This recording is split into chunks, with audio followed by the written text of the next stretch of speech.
Terima kasih banyak Om atas kesediaannya diwawancarai oleh kami.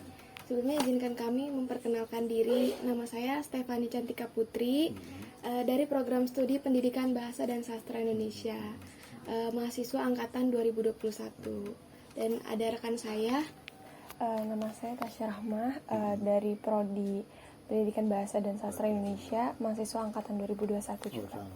Ya. Kamu mewawancarai tokoh guna memenuhi tugas mata kuliah keterampilan berbicara interperson yang diampu oleh Bapak Sam Mukhtar Candiago dan juga Ibu Reni Oktaviani. Sebelumnya kami mohon maaf karena mengganggu waktunya di pagi hari. Kami izin mengajukan beberapa pertanyaan kepada Om. Yaitu ada pertanyaan pertama dari Tasya dulu mungkin. Terima kasih. Sebelumnya sebelum ke pertanyaan inti mungkin kita mau tahu dulu kesibukan Om di akhir-akhir ini itu apa? Kesibukan ya artinya setelah zaman COVID ya. 2 tahun kan nggak ada kesibukan selain ngomong cucu ya. Ini sekarang mulai Agustus kemarin udah sangat sibuk karena kita mencoba keliling kembali. Jadi kemarin kami sudah bisa keliling sampai ke Jawa Timur sampai Bali. Akhirnya merasa wah udah bisa kok, penontonnya juga cukup banyak dan menggembirakan karena hampir 95% anak muda semua gitu penontonnya itu. Jadi anak-anak milenial yang artinya bukan hanya ingin nonton tapi terlibat gitu, sehingga kita selalu memang sistem kami kan selalu berkolaborasi ya, kemana aja dengan siapa aja. Nah sesudah pulang kita mulai menyiapkan lagi untuk yang akan kita pentaskan nanti bulan Maret ya. Jadi kita ingin mengulang sebuah drama musikal Negeri Trahwana. Selain itu kami juga ada kesibukan memberikan satu pelatihan. Jadi ada satu komunitas namanya Mula itu adanya di Citos itu. Dia mengajak kerjasama dengan teater keliling untuk membuat semacam jadi workshop yang sifatnya itu ya orang-orang sekarang ya, yang eksklusif katanya. Jadi dengan jumlah yang cuma sedikit tapi nanti menghasilkan yang mereka ingin gitu. Artinya ini juga satu kebutuhan banyak sutradara-sutradara selain teater tapi juga film itu selalu merasa kesulitan cari aktor yang profesional, aktor yang siap pakai gitu. Makanya dia mengajak itu, memang berbayar juga ya, agak mahal itu bayarannya itu, tapi memang mereka memang ingin eksklusif memang. Jadi betul-betul kita juga memberikan yang, nah ini dimulai dengan hanya 11 orang yang kita terima untuk kita latih benar-benar tiap Jumat dan Minggu gitu. Jadi nanti sore juga ada di sana di Citos gitu. Selama perdatang itu 3 jam. Nah itulah kesibukan yang sekarang.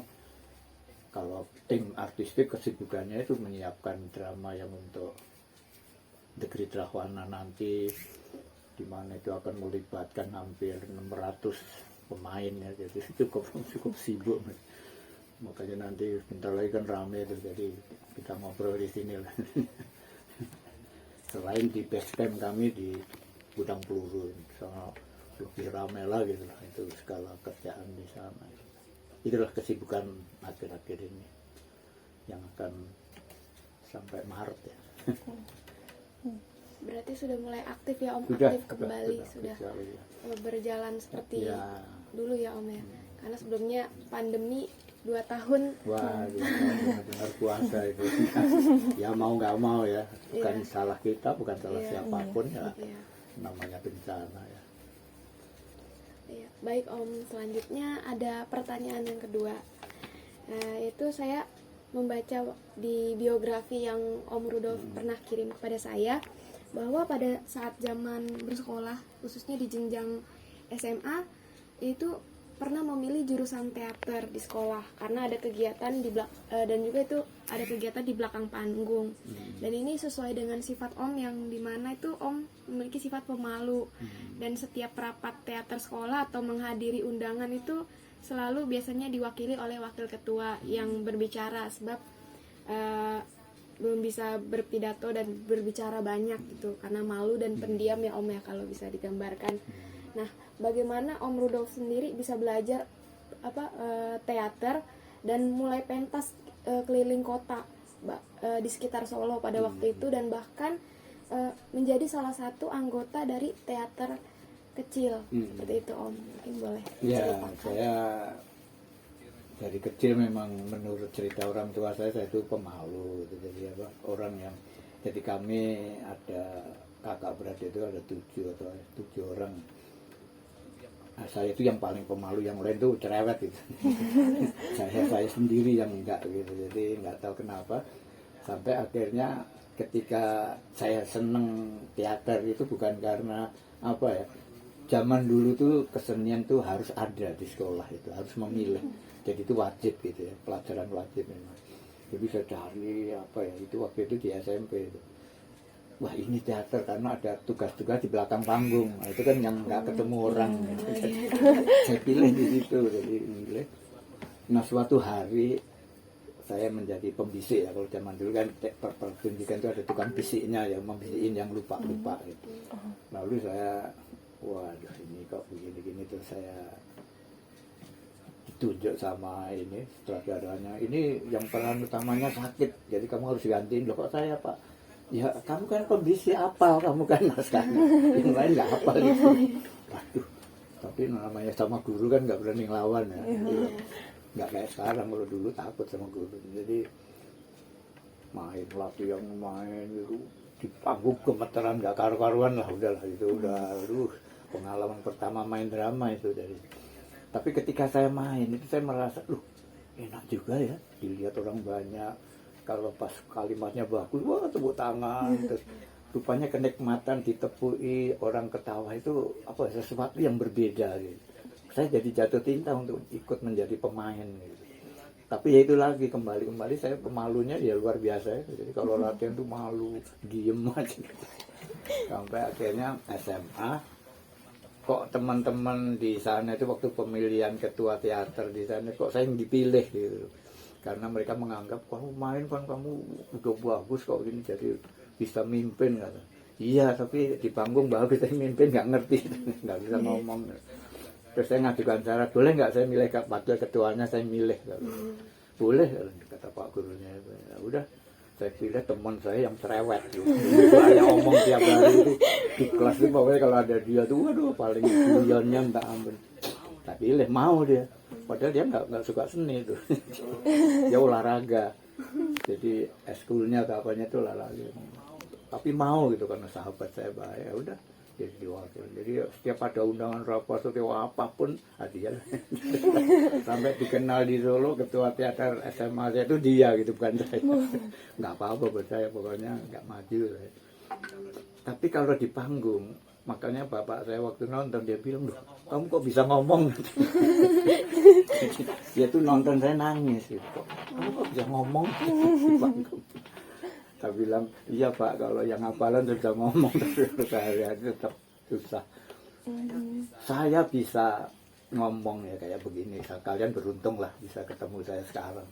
Itu tahun 95 saya baru bisa. Jadi setelah keliling, jadi zaman keliling yang orang-orang pertama dulu. Itu kalau saya nyutradara segala macam, saya nggak bisa banyak omong itu, paling gagasan-gagasan. Nanti kalau orang nanya, "Bagus nggak Mas ini?" Saya aktingnya, nggak tahu lah, pokoknya dicari ya.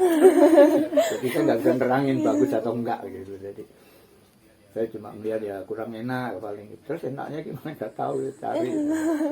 Nah, itu berlangsung, saya senang. Makanya teman-teman yang sampai 95 dulu keliling, itu kalau ketemu anak-anak yang sekarang, wah kalian enak itu. Siapa? Itu bosmu itu ngoceh melulu kan. Bisa nerangin, waduh runtut gitu. dulu kamu itu mah nggak tahu kan. Harus nyari sendiri. Nah itulah, jadi itu saya bisa ngobrol, bisa begini setelah di teater keliling, setelah keliling. Jadi kalau saking banyaknya bertemu orang, mau nggak mau kan ditanya, waduh, harus jawab. Jadi setiap kali saya pentas kalau ada acara diskusi, saya itu menghindar sebetulnya, nggak usah deh pakai diskusi. Ya nggak bisa nerangin, saya itu nanti aduh gimana nerangin ke anggota sendiri aja nggak bisa, kalau ke orang gitu. Bayangan saya itu kan gitu. Rupanya tahun 95 kok mulai bisa ya, pelan-pelan. Jadi nah sampai sekarang udah lewat. Ngobrol saya. Dulu kalau saya seneng ngobrol, tapi dulu tuh senengnya dengerin aja gitu. Ada apa-apa diskusi di tim itu saya masih hadir, saya nonton, tapi dengerin aja, nggak ngomong gitu. Jadi ketika melatih eskul pertama kali melatih itu tahun 99 itu ya. Jadi melatih pertama itu di SMA 21 itu. Jadi, itu pertama melatih juga bingung gitu. Anak-anak SMA waduh ngomongnya gimana. Bayangan saya dulu pergaulan saya di SMA, zaman saya SMA itu pendiam ya. Jadi bergaul itu gimana sih? Nah ini sekarang anak-anak waduh banyak banget. Tapi ya apa boleh ya.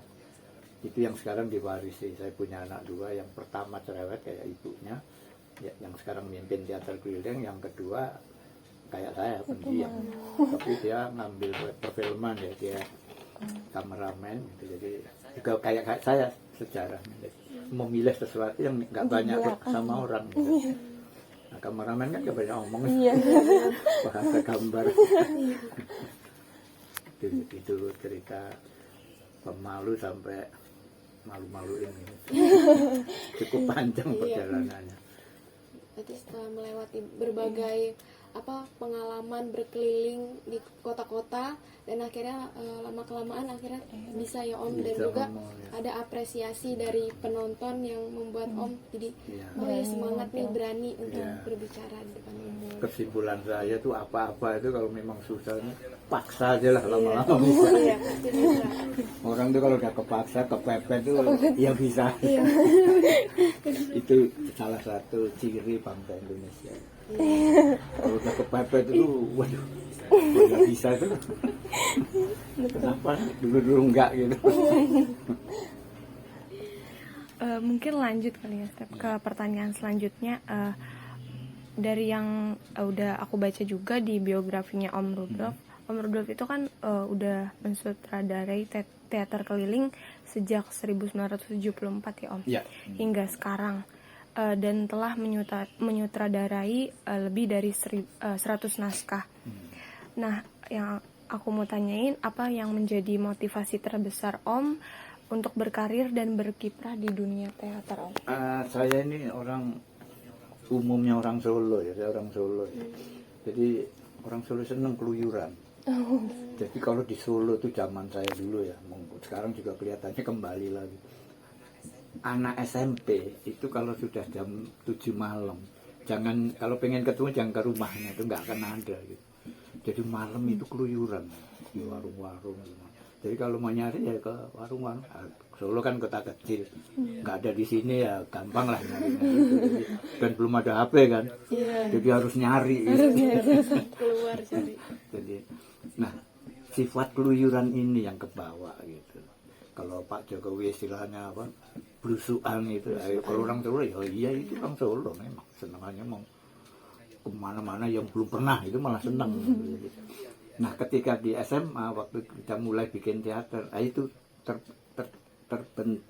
di otak saya, gimana ya kalau mainnya nggak usah di sekolah aja gitu loh.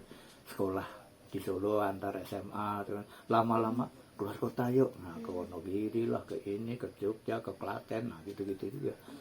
Nah, itu tadi waktu saya wah ngurusnya kayak apa. Saya kan pendiam, nggak bisa ngomong, mereka yang ngurus, kita pentas aja. Nah, itu yang membuat apa ya, ketika di Jakarta tahun 67 Saya setelah selesai SMA saya kesini pengen kuliah lah, maksudnya kuliah teater gitu. Tapi waktu itu ya habis G30S ya, keadaan masih politik kayak begitu, kuliah kemana yang nggak ada yang buka. Jadi akhirnya nggak akan pulang saya sebelum jadi orang kayak begitu, jadi udah nekat gitu. Nah saya jalan terus dari akhirnya saya istilahnya autodidak ya, terus belajar sendiri, kenalan semua sutradara saya kenalin, saya Teguh Karya ya semua saya datangi, saya belajar pribadi, ngikuti dia apa segala macam. Sementara tetap orang yang nggak bisa ngomong itu, jadi saya ingat banget tuh Teguh Karya, kamu tuh kesini mau ngapain? Mau belajar, dia belajar apa? Tanya, lama-lama kan ngomong itu ditanya. Dengan segala kesulitan saya ngomong lah gitu. Oh gitu, pokoknya mau main drama kan? Iya. Udah, tiap hari kesini. Ya udah gitu. Nggak dikasih peran itu. Suruh nonton doang latihan. Mereka kan pemainnya orang hebat-hebat ya udah. Jadi saya orang baru datang dari desa. Ya udah. Paling itu aktor-aktor, ini beliin rokok sana, warung. Wah, ini kok lama-lama mikir, ini kok jadi pesuruh saya. Maunya belajar. Ya udah, cari yang lain lagi sampai banyak. Sampai akhirnya saya saking senangnya saya kemudian membawakan diri saya mencari gimana ya supaya pentas di Jakarta. Akhirnya ada Mas Kasih Mahmad sama Teguh Karya, itu kebetulan ulang tahun Hotel Indonesia itu ya. Di sana kan ada ballroom namanya, itu ada panggungnya. Diikutkan suruh main, ya udah, wah saya siapin. Terus nyari pemain kemana? Saya pikir. Kebetulan saya ada di dekatnya belakang Sarinah itu kantor kesenian ya. Terus di sebelah situ ada SMA Teresia itu. Jadi tiap sore itu ada latihan drum band. Nah, saya nongkrong aja ngeliatin, terus drama ayarnya kok bagus, wah cantik lagi ini. Datangnya ya nekat gitu kok, kenalan, dia cerita mau nggak main drama. Itu saya nggak pinter ngomongnya, untuk apa yang saya omong aja, mau cari temen 2 lagi. Cari temennya mau, udah terus setuju tuh latihan sampai akhirnya jadi.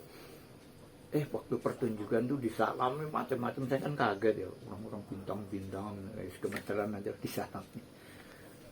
Tahu nggak itu tahun 67 akhir tuh bulan Desember, pentas gini, terus dikasih amplop satu-satu. Itu gajinya kan, terus dibuka tuh 7.500 loh gajinya zaman itu. Tapi 7.500 buat makan sebulan gitu. Cukup. Itulah uang dulu ya. Bandingkanlah sekarang itu berapa itu kalau dibanding sekarang. Itu seneng banget kita semua dapat 7.000. Wah banyak banget ini kan. Karena naik bis kota masih seperak, 1 rupiah. Jadi kayak gitulah. Nah terus makin senang, makin belajar terus akhirnya membangun, lama-lama ada pembukaan Taman Ismail Marzuki. Terus saya diajak suruh ikut pentas, mendampingi Soekarno M. Nur waktu itu, bapaknya siapa itu, siapa namanya nih, yang Nur juga itu namanya. Terus main, wah gemeteran saya, ini aktor hebat ya, aktor yang luar biasa lah zaman itu ya, bintangnya aktor teater di Indonesia. Hasilnya dibilang bagus, wah bagus gini. Nah situ mulai yakin gitu. Jadi 68 orang-orang seniman-seniman yang kerja ada di tim bilang, kamu jaga tim katanya. Jaga apa? Ya panggung lah, kamu kan orang panggung. Jadi ngurusi panggung itu kita cuma bertiga itu waktu itu dibuka Taman Ismail. Jadi kalau ada pertunjukan bertiga ini lah ngurusi panggungnya.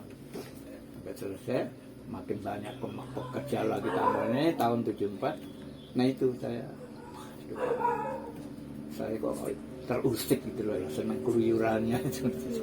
Gimana nih acaranya, akhirnya ngobrol, saya tawar-tawarin lah ya, ada yang cemeh, ada yang ngeritik, ya gimana lu bisa lu ngerokok aja susah, makan aja ngos-ngos mau keliling. Tapi saya makin tertantang digituin. Kebetulan salah satu yang mendukung Dewi yang akhirnya jadi istri saya itu Dia waktu itu kuliah di arsitek di Sakti. Nah, dia punya kepandaian itu memanage organisasi dari hasil kegiatan dia di kuliahnya. Akhirnya dibangun, akhirnya setuju 10 orang membangun teater keliling tahun 74 itu untuk keliling. Keliling kemana? Wah, nggak ngerti juga, nggak kenal orang juga gitu. Akhirnya kita cari, ada sana ada seniman ini. Cari alamatnya dapat. Akhirnya bulan Juni itu mulai keliling. Saya nggak akan pernah hilang ingatan karena 1 Juni itu kan hari Pancasila ya, lahir Pancasila. Itu pentas di Jember yang pertama kali itu. Dapat sponsor yang biayanya dia kasih 75.000. Tapi itu bisa untuk transport, untuk nginep, untuk makan segala macam. Cukup 10 orang bisa untuk hidup 10 orang. Akhirnya keliling sampai Solo, Jawa Tengah segala macam-macam. Nah itulah, sejak itu kami terus habis dari situ keliling lagi terus sampai sekarang. Itu yang membuat nggak akan pernah berhenti. Dan waktu sudah keliling baru kita berpikir, lah kita ngapain keliling, mesti punya visi. Akhirnya kita ngobrol-ngobrol, visi kami ternyata saya itu orang yang punya gagasan, saya itu senang keluyuran, banyak melihat, banyak mendengar, pengen cerita apa yang saya lihat gitu, apa yang saya dengar. Nah salah satu cara itu banyak ya teater itu, sekali ngomong yang nonton banyak banget kan, yang dengar itu banyak.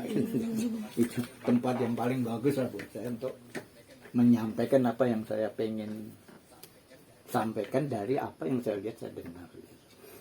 Nah yang saya lihat, saya dengar kan zaman itu zamannya Orde Baru ya, itu kan kehidupan di bawah yang sebetulnya merasa tertindas gitu. Nah itu yang membuat saya terus akhirnya belajar ya ilmu politik lah, ilmu sosial dengan dosen-dosen UI yang hebat-hebat itu lah.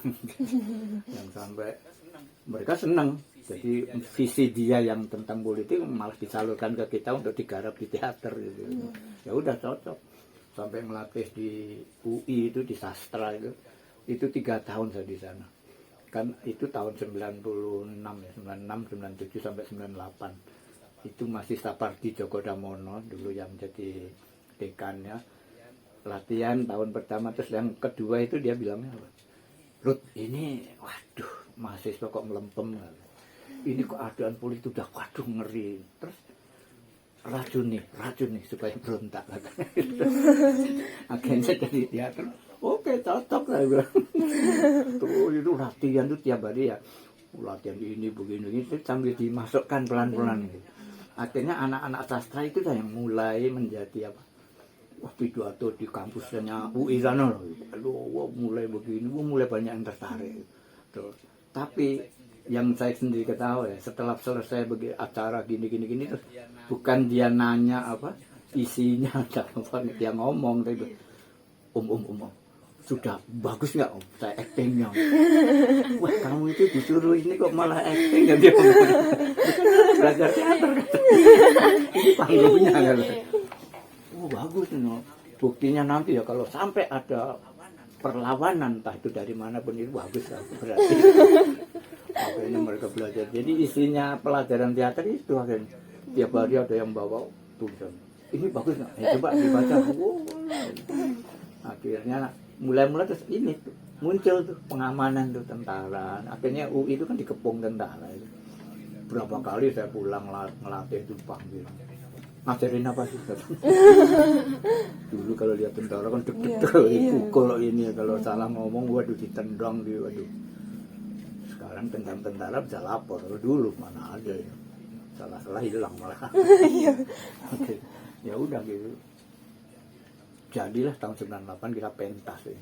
Judulnya Konser Raya gitu.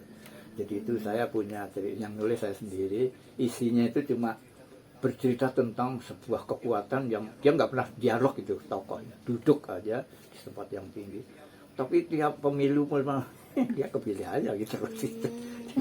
Jadi yang terakhir itu dia turun pokoknya dia saya sudah cukup itu, jalan sampai tengah balik lagi mau lagi gitu.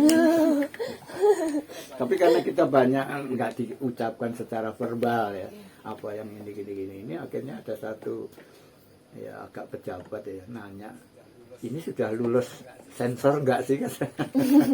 Wah nggak ada, itu urusannya Mas Safardi, itu dekannya. Enggak, ini bahaya loh ini kan. Kamu mau ngatakan ya Pak Harto itu mau mundur nggak jadi ya? Enggak, saya nggak mikir. Tapi dia nangkap gitu ya, silahkan. Tapi deg-degan juga itu, wah ini kalau saya dipanggil, waduh kan. Tapi Safardinya enggak, tanggung jawab saya. Ya udah. Nah itu jadi akhirnya misi yang kami bawa itu. Jadi bagaimana menyadarkan masyarakat untuk percaya diri dan kuat dan berani menyampaikan, ya katakan yang benar adalah benar gitu. Dengan tentu kalau saya menganjurkan ya dengan bahasa kesenian itu lebih bagus, karena bahasa Indonesia kan sastranya apanya itu kan lebih apa ya, kita nggak frontal apa ya, nggak maki orang gitu lah. Tetapi dengan bahasa kan lambang-lambang bahasa kan banyak banget ya bisa dipakai. Itu yang kita lakukan sampai sekarang. Nah sekarang ditambah ketika 2013 dua anak saya itu kuliahnya di Unpad ya, di hubungan internasional gitu. Dia ahli politik lah, kalau pulang itu mau-maunya politik. Tapi dia nggak senang kesenian, jadi nggak pernah dia ikut-ikut kita. Jadi suatu hari udah kerja gini-gini pulang, bahasa itu nyesel. Dulu SMA nggak suka sejarah. Kenapa? Iya, nggak ada orang suka pelajaran sejarah, itu ngantuk. Nggak menarik. Terus kenapa? Ternyata bangsa ini rusak karena nggak tahu sejarah. Diskusi sama saya. Iya, saya udah bilang memang pelajaran sejarah itu memang sengaja dibikin nggak menarik. Gitu. Nggak ada guru yang bisa cerita kayak zaman dulu. Gitu. Kenapa saya suka sejarah? Karena guru saya sejarah itu selain cantik-cantik kok selalu guru sejarah itu perempuan gitu. Di SMP, di SMA gitu. Nah, tapi pinter cerita gitu. Kayak main drama aja terus monolog gitu. Tidak tentang Gajah Mada itu kayak dia kan Gajah Mada. Wow. Jadi seneng kita itu. Enggak ngantuk, wah malah ger-geran gitu. Nah, yang sekarang kan memang enggak menarik. Terus dia bilang, terus mau ngapain tuh? Kita bikin cerita, menggali sejarah Indonesia, kita sebar. Ayo, terus kita bikin pertama jas merah dulu itu yang fotonya itu jas merah itu yang pertama karya saya dengan dia untuk menyadarkan tentang kesadaran melihat sejarah bangsa. Itu yang kita bawa sampai sekarang. Apapun. Lalu Diponegoro, judul yang Diponegoro juga Sang Saka. Jadi tapi kita tidak menceritakan dor-dorahnya dengan Belanda, itu enggak gitu. Kayak orang drama-drama dulu kan selalu begitu. Kalau tentang revolusi ya itu isinya.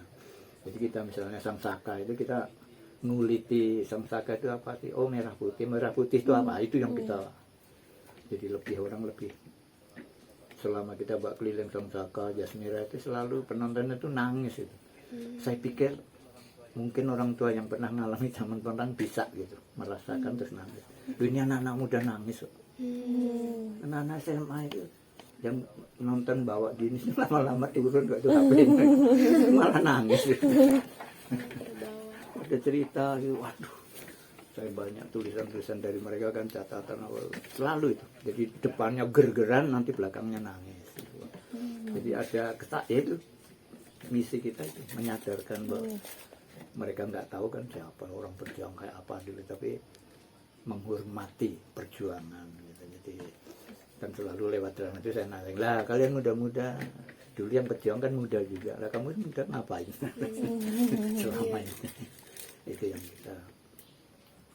kita pakai sampai sekarang, termasuk yang judul Negeri Rahwana itu soal Rahwana kan, tetapi semua kita bawa ini sejarah Indonesianya ini. Jadi kita sampaikan grit bahwa Rahwana itu ada gritnya, ada apa sih itu penghormatan terhadap kasih kalau menurut cerita itu.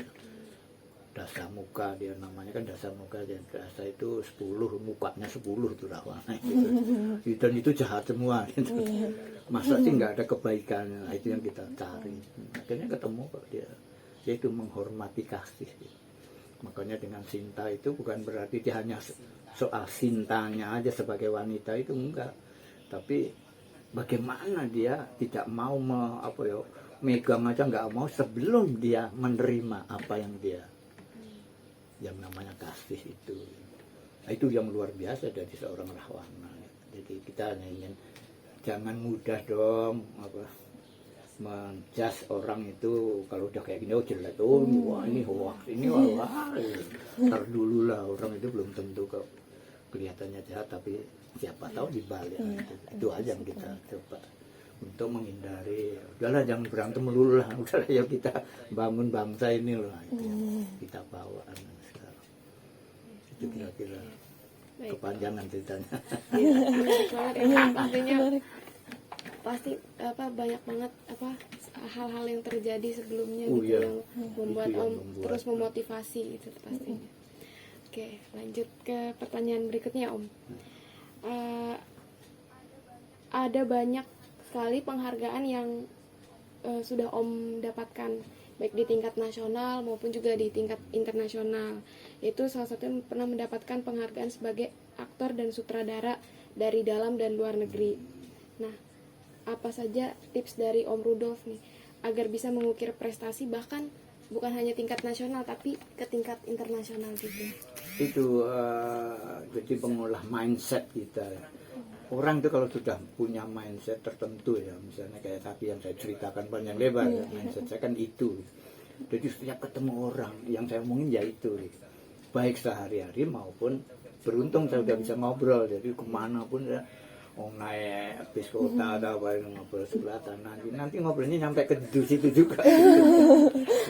Tanpa bukan maksud mempengaruhi juga, cerita aja. Jadi apa yang saya lihat saya akan saya ceritakan. Nah, itu yang membuat orang terus menilai. Makanya ada satu penghargaan yang saya benar-benar nangis saya terima. Itu yang disebut saya menerima penghargaan Abdi Abadi. Karena Abdi Abadi itu mereka rapatnya 2 bulan. Jadi itu Federasi Teater Nasional itu tiap tahun memberikan itu penghargaan seniman yang berkarya seumur hidupnya kan harus itu. Nah, ketika mau memberikan ke saya itu nggak cocok nama itu.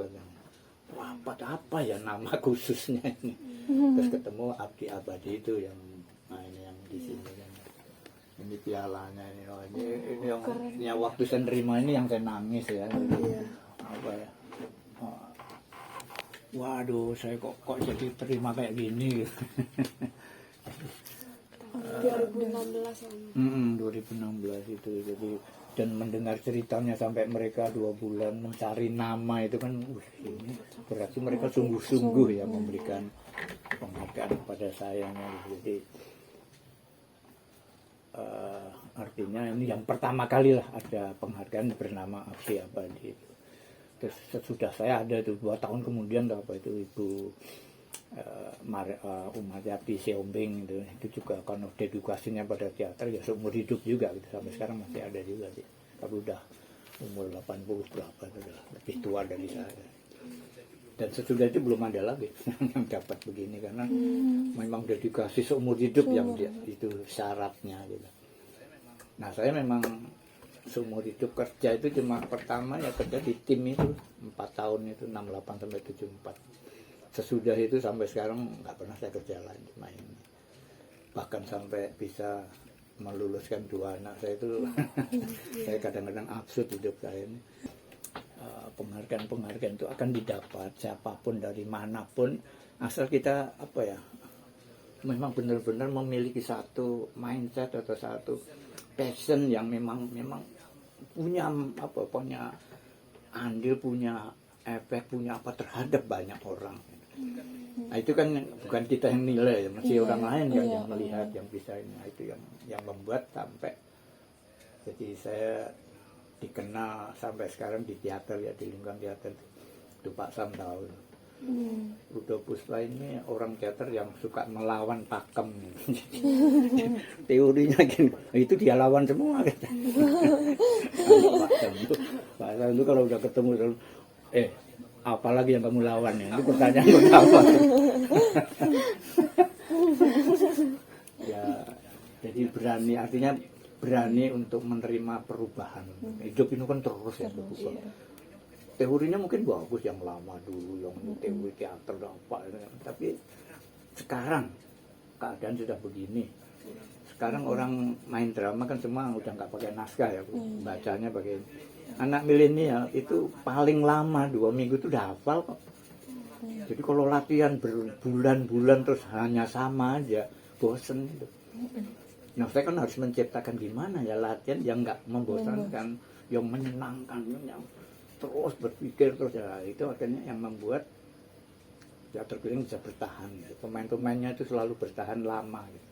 Minimal kan saya bilangnya selalu kalau menerima orang minimal 3 tahun ikut saya. Jadi apalagi keliling ya, saya keliling kan selalu kalau saya tanya siapa yang mau ikut keliling, syaratnya cuma satu, jangan nanya pulang. Saya nggak tahu kapan pulang.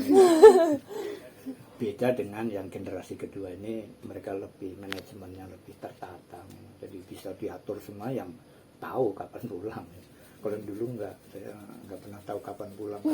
Saya terus berjalan gitu. Saya ada di Jakarta cuma bulan puasa dulu. Yang selebihnya terus entah kemana. Makanya ketika sudah bisa berhasil banyak kesana kemari, banyak hubungan, itu yang namanya Dery itu yang mimpin dulu. Berani misalnya yang mahasiswa ya, karena kita butuh, memang orang mahasiswa itu kan ininya lebih dibanding orang biasa gitu. Kita terima. Nah, dulu masih mudah untuk yang nggak kuliah 1 semester atau apa, dapat izin dapat ini, tapi dengan surat dari kita juga, dari Direktorat Kesenian kita mintakan dapat izin. Nah karena banyak, terus kita bagi-bagi ya, kamu yang nanti ya, kamu yang gitu, supaya tetap dia bisa keliling, tapi begitu 1 semester selesai dia pulang, diganti yang ini gitu. Itu terjadi. Nah si Dery ini setiap nganter ke, apalagi ketika sudah bisa naik pesawat gitu, bawa pesawat ke ini tiketnya, di airport tuh dia nangis gitu. Wah, kok bisa ya gitu. Jadi artinya hal-hal yang tadinya nggak masuk akal gitu. Dengan teater kok bisa gitu kan. Nah itu yang membuat kami semakin, wah teater itu kalau itu sudah menjadi passion apapun ya, kalau udah memang passionnya menghasilkan, dia akan menolong kita juga ya, kira-kira gitu. Nah, ini sedikit yang saya pajang di sini, kalau dipajang semuanya. Ini juga membuat saya menangis loh. Ini lihat. Yang kuning-kuning itu mengkilat-mengkilat. Itu emas. Cuma kita nggak bisa memindahkan, mengambil emasnya. Ini pertama kali kami masuk Freeport tahun 77. Itu masuk Freeport sulit banget. Kita juga tahu ada Freeport ya ketika di Papua. Jadi ketemu anak Bandung yang dulu nonton pentas, mahasiswa geologi yang akhirnya udah kerja di sana. Ketemu, Mas masuk aja coba Mas. Gini, diterima pentas, tapi nggak boleh buat berita itu. Ya udah nggak apa-apa, nggak diberitakan, masuk karena pengen tahu. Karena main pentas selesai itu, salah satu direktur di sana yang orang Indonesia itu ngasih ini satu-satu. Kita dikasih, wah dikasih batu. Kenang-kenangannya kok batu. Terus diceritain, ini lihat ini yang bersinar-sinar kuning itu apa? Ini emas, ini campur tembaga kan. Mungkin lanjut kali ya Om ke pertanyaan selanjutnya. Apa pandangan Om Rudolf terhadap perkembangan dunia teater di Indonesia saat ini Om? Iya, perkembangannya sebetulnya untuk sekarang ya itu lebih baik. Tapi ketika 32 tahun Orde Baru itu memang merosot banget. Makanya salah satu kami keliling itu setelah melihat itu makin senang keliling, membangunkan teman-teman yang di daerah. Kita bangun, ayo bikin. Udahlah bikin teater tuh nggak usah yang membayar bikin dekor yang susah mahal. Enggak, kami main bisa kok dekornya seadanya. Pokoknya bisa main, ada tempat udah. Jadi murah meriah tapi bagus. Yang penting mainnya kan. Mulai bangkit tapi ya lama itu karena ketakutan itu ya, karena nggak seperti sekarang ya udah dibebaskan, nggak ada izin. Dulu kan izinnya itu yang susah. Saya keliling itu bukannya mudah itu.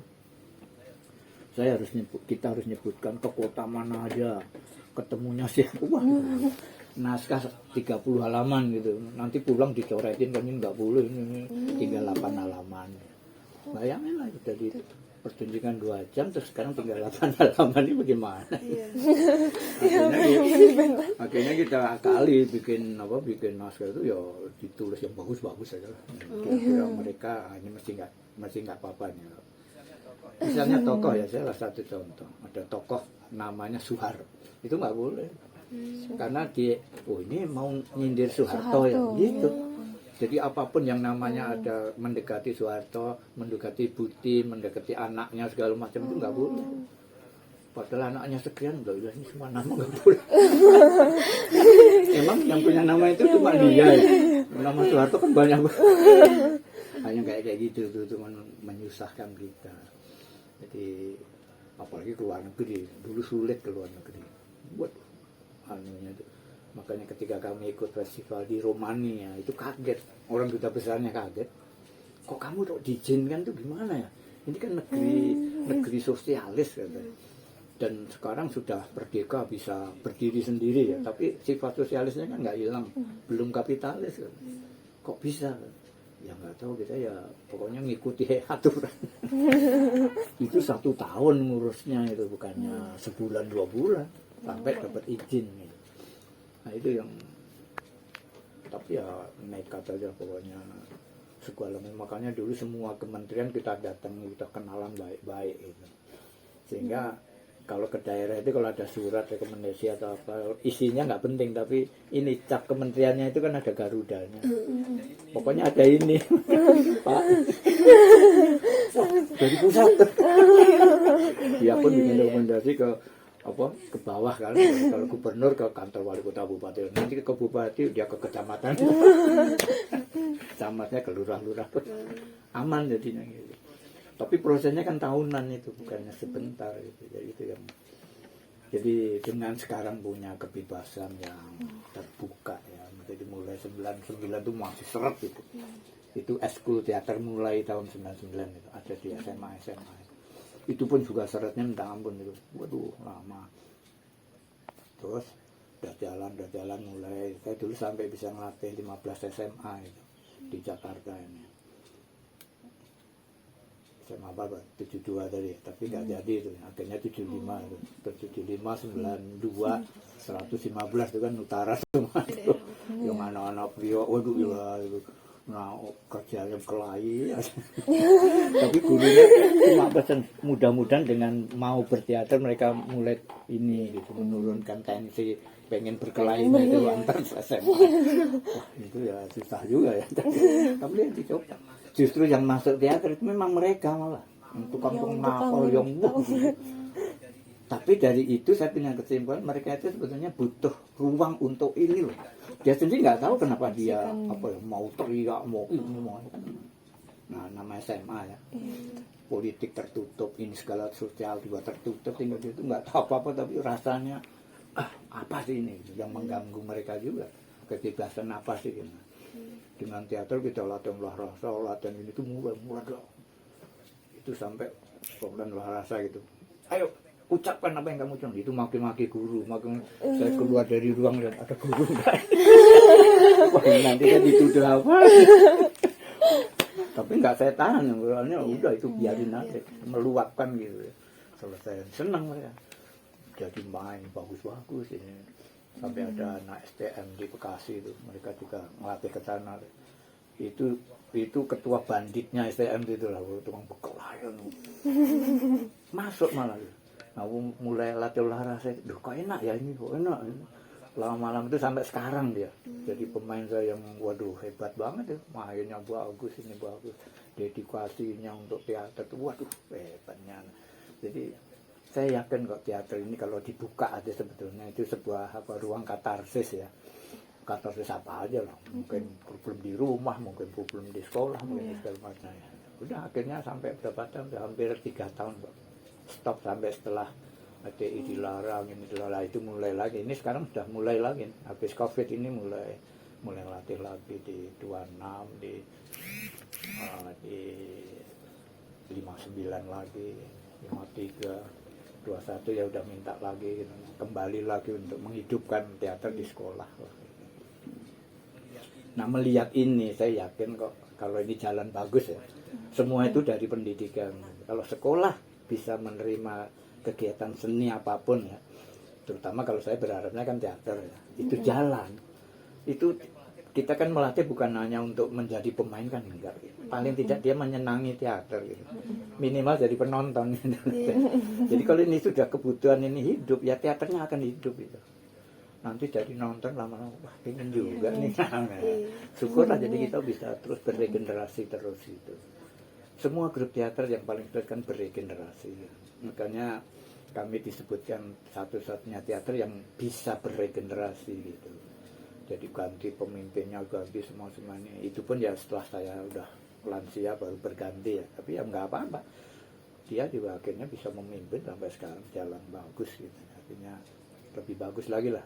Dan dia memang salah satu ininya mencari justru alat milenial yang apalagi sekarang kan di teater film yang dari generasi Z segala macam banyak banget yang udah nggak tahu lah sejarah Indonesia.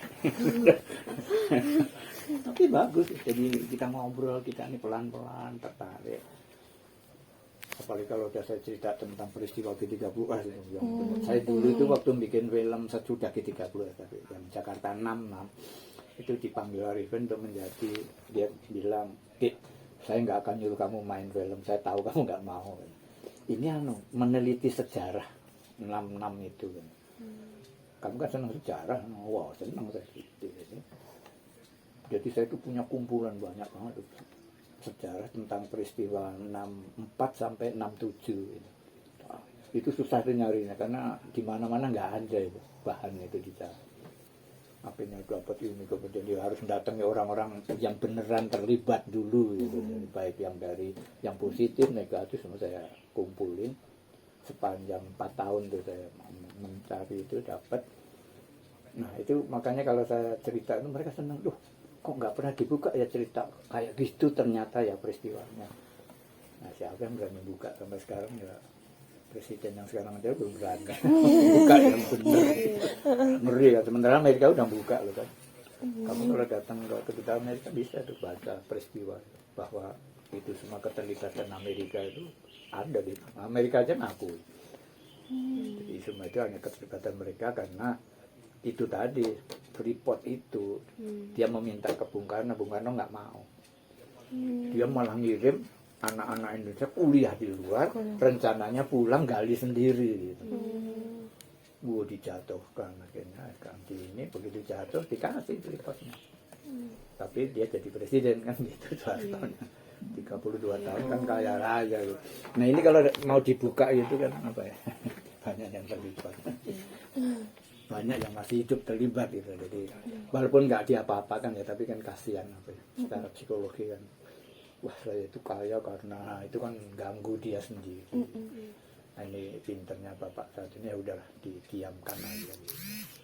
Malah orang-orang itu ya udahlah pokoknya kamu nggak usah ngomong apa-apa, diam aja, kamu sehat sampai akhir hidupmu ya udah ditanggung gitu. Tapi ini nggak akan dibuka. Nantilah kalau sudah zaman kalian buka-buka.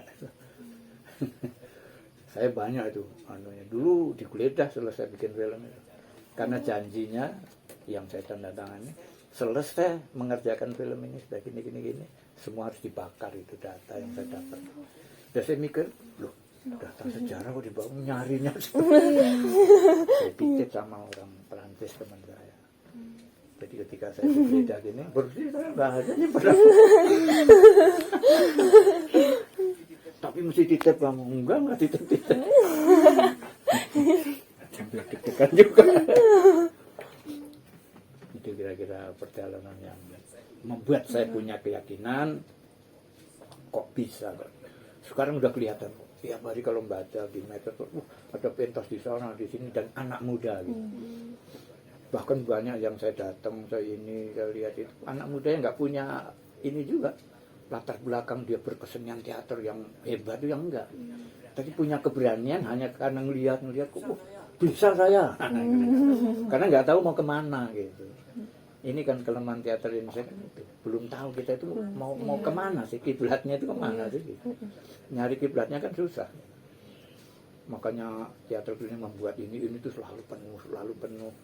Waktu dimulai itu kemarin yang untuk percobaan workshop itu sampai 150 yang daftar karena gratis gitu. Cuma 1 hari penuh. Nah terus di ini yang sekarang eksklusifkan gitu. Bayarnya 750.000 kan. Tapi ya itu urusan mereka ya, bisnisnya mereka lah. Kita ngelatih aja, pulang pergi nggak jalan kaki kan kira-kira gitu. Di sana kenyang gitu. Pulang bisa jajanin cucu-cucu. Artinya prinsip saya tetap tidak saya nggak komersial minded. Jadi saya tetap sifat saya untuk teater untuk apa itu jalan aja, nanti ada kok itu ya. Nah itu kira-kira kayak begini. Jadi yakin ya, perkembangannya akan bagus banget. Di mana-mana sekarang orang mulai membangun tempat teater Pak. Di daerah itu yang saya kunjungi yang mana. Makanya saya keliling sekarang lebih mudah untuk berkolaborasi gitu kan, yang menampung banyak di daerah itu, kolaborasi jadi mereka juga ikut main, waduh itu menyenangkan. Jadi yakin ya akan, jadi tiap tahun sudah diplot, tiap Agustus itu keliling. Jadi tahun depan ini kelilingnya ke Sulawesi, Sulawesi dan sekarang sudah disiapkan gitu. Sama ke Swedia, ke mana ada beberapa negara Eropa juga gitu. Jadi dari sekarang disiapkan dan lebih mudah kan sekarang. Dan orang Eropa senang banget kalau teater, pengen tahu teater Indonesia kayak apa. Tapi kita tetap membawa folklore ya, tetap kita bisa kayak Calomarang. Kemarin kan saya garap Calomarang bawa keliling, tetapi modern ya ini. Kita bagaimanapun bawa cerita Majapahit, kita kan nggak akan kembali ke zaman bagus, lebih enak gitu. Dan anak muda kan desainer yang habis bagus gitu namanya. Pelatih koreografer kita dari UNJ juga, si Edo Primartana itu baru lulus juga itu sekarang. Wah itu juga anak muda yang anak Pekanbaru, karya-karyanya itu. Dan karena masih muda ini jadi belum berpikir saya butuh uang. Saya sudah bilang nggak usah bilang butuh, tapi uang itu perlu, tapi bukan tujuan. Udah itu aja kamu pegang, pasti datang kok itu. Apalagi tari ya. Banyak sekarang ya private les privat, jadi banyak sekali malah orang asing yang banyak. Artis tari Bali lah karena kuliah di UNJ, untung dia apa semua tari kan dipelajari. Jadi ngelatih apa aja bisa. Tambah modernnya juga ya, komplit. Ada 2 sih dari UNJ yang koreografer, 2 koreografer. Jadi percayalah kalian, nanti anak-anak kalian menikmati.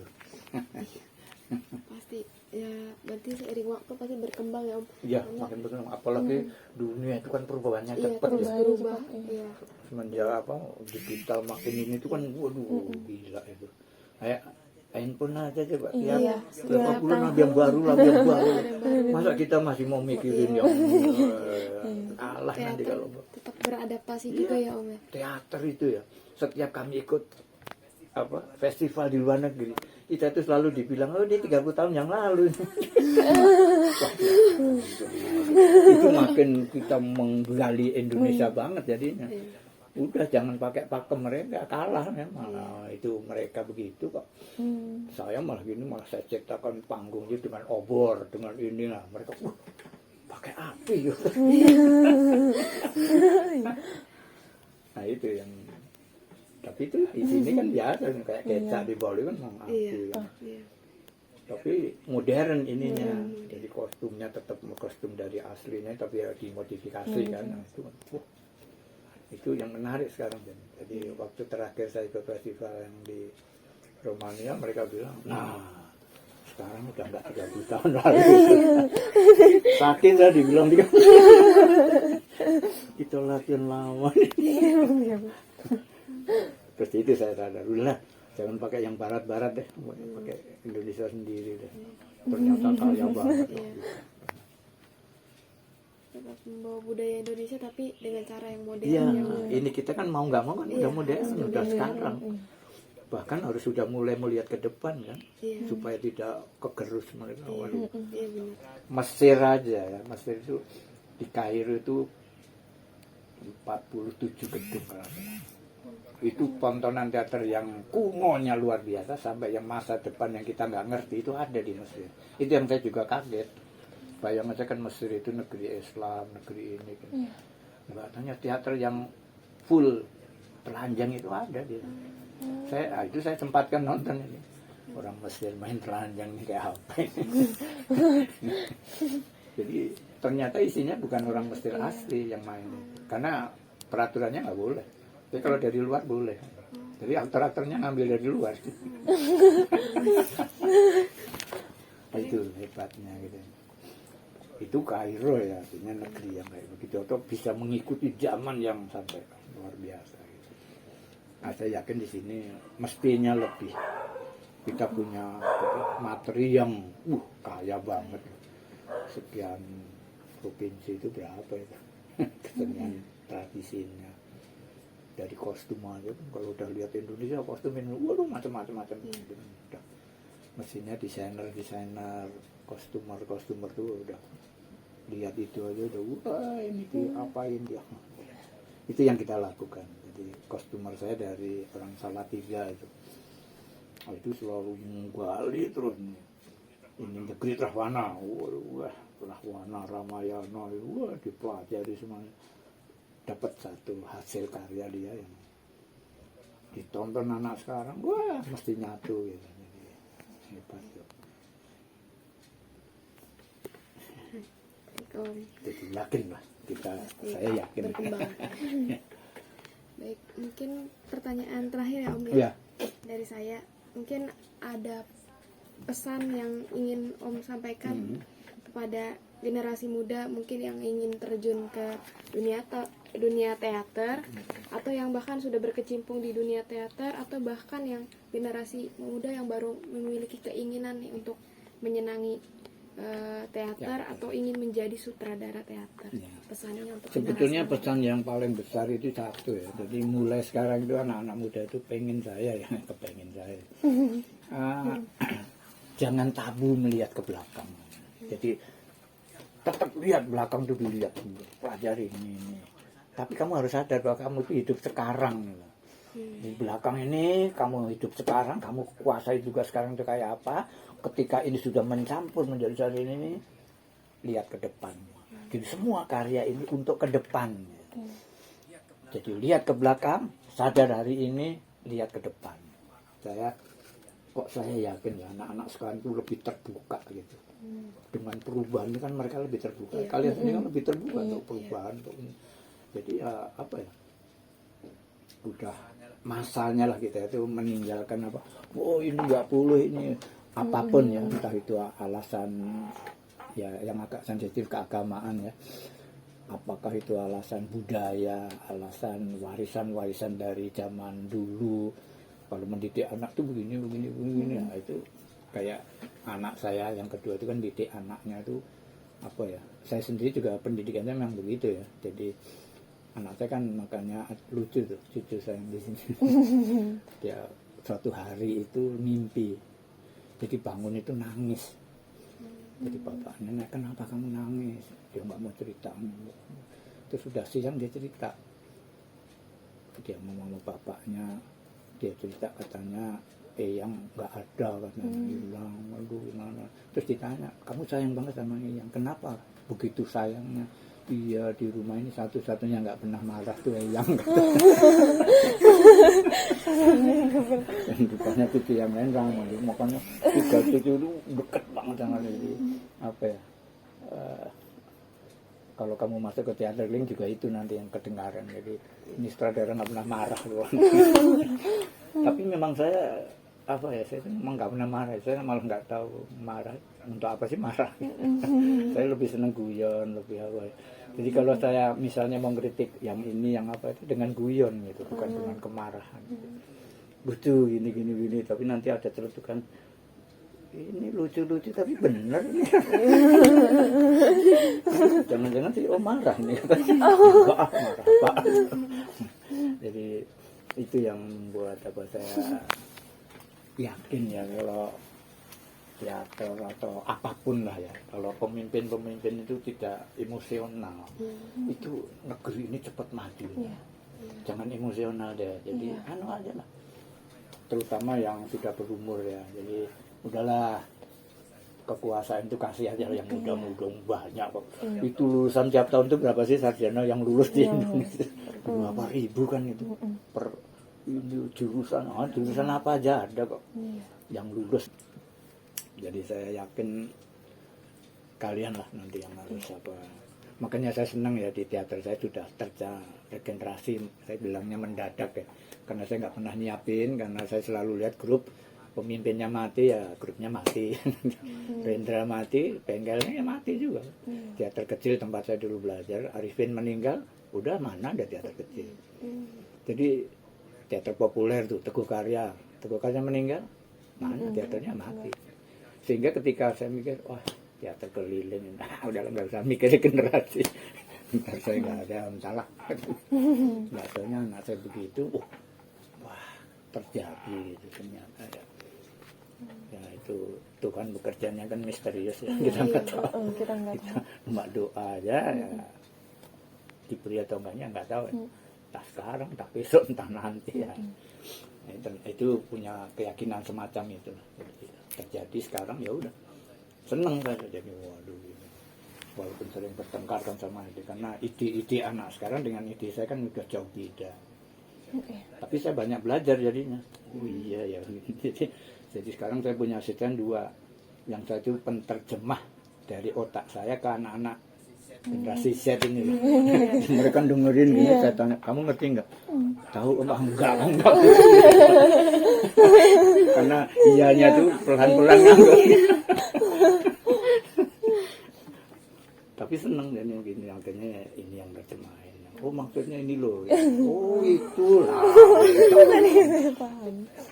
Saya mau belajar ngomong sama kayak kamu, tapi nggak tahu ya susah banget ya, karena langgamnya udah beda. Saya udah keroncong, dia udah sampai K-pop sana, udah nggak ketemu. Tapi hubungan baik gitu. Jadi, dengan adanya penerjemah itu jadi apa ya, jadi lucu kadang-kadang. Itu yang jadi menjalin inilah hubungannya, supaya yang saya kepingin itu apa, karakter feudalistik itu cepat hilang gitu. Feudal itu ada bagusnya ya, soal budi pekerti bagus ya. Itu jangan hilang ya, pelajaran budi pekerti kan, walaupun banyak yang memang harus direkonstruksi kembali gitu, supaya bisa diterjemahkan ke sekarang gitu. Kayak misalnya kira-kira yang bisa saya sampaikan dalam berbincang-bincang. Kalau masih kurang apa-apa nulis aja, pasti saya jawab. Cuma ya itu nanya gini-gini, nanti jawabnya mesti pagi begini. Pagi. Terima kasih banyak Om atas waktunya, telah menyempatkan waktu untuk kami wawancara. Mohon maaf juga mengganggu waktu paginya. Nggak pernah terganggu. Saya yang suka ganggu orang.